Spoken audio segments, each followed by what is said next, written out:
പാതിവില തട്ടിപ്പ് കേസ് പ്രതി അനന്തു കൃഷ്ണനെ കസ്റ്റഡിയിൽ വാങ്ങി Thodupuzha police. Elamdesam seed society നൽകിയ പരാതിയെ തുടർന്നാണ് തൊടുപുഴ പോലീസ് മുട്ടം കോടതിയിൽ കസ്റ്റഡി അപേക്ഷ നൽകിയത്. ഒരു ദിവസത്തേക്കാണ് പോലീസ് കസ്റ്റഡി അനുവദിച്ചിരിക്കുന്നത്. ചില രാഷ്ട്രീയക്കാരുടെ പേരുകൾ അനന്തു പരാമർശിച്ചിരുന്നു. കേസിൽ KN ആനന്ദകുമാർ കുടുങ്ങുമെന്നും ക്രൈംബ്രാഞ്ച് അന്വേഷണത്തിൽ വിശ്വാസമുണ്ടെന്നും അനന്തു കോടതിയിൽ നിന്ന് ഇറങ്ങവെ മാധ്യമങ്ങളോട് പറഞ്ഞു.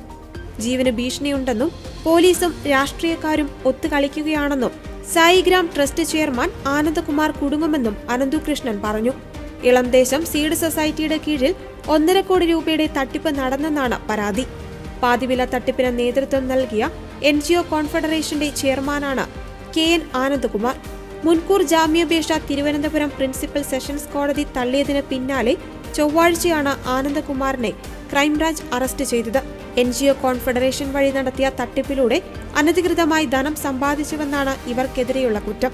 അതേസമയം തട്ടിപ്പിന്റെ ഉത്തരവാദിത്വത്തിൽ നിന്ന് KN ആനന്ദകുമാറിന് ഒഴിഞ്ഞുമാറാനാവില്ലെന്ന് ഹൈക്കോടതി ഇന്നലെ ജാമ്യാപേക്ഷ പരിഗണിക്കവെ വ്യക്തമാക്കിയിരുന്നു.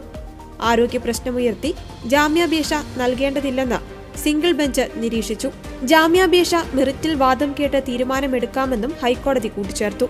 നിലവിൽ ഇടുക്കിയിൽ 22 കേസുകളാണ് അനന്തുവിനെതിരെ ക്രൈംബ്രാഞ്ച് രജിസ്റ്റർ ചെയ്തിരിക്കുന്നത്. പണമിടപാട് രേഖകൾ വെച്ചുള്ള ചോദ്യം ചെയ്യലിൽ ആനന്ദകുമാറാണ് തട്ടിപ്പിന്റെ സൂത്രധാരകനെന്ന മൊഴിയാണ് അനന്തു ആവർത്തിക്കുന്നത്. പാതിവിലയ്ക്ക് ഉൽപ്പന്നങ്ങൾ നൽകാമെന്ന് വാഗ്ദാനം ചെയ്ത് അനന്തു കൃഷ്ണൻ കോടികൾ തട്ടിയെന്നാണ് ക്രൈംബ്രാഞ്ച് കണ്ടെത്തിയത്.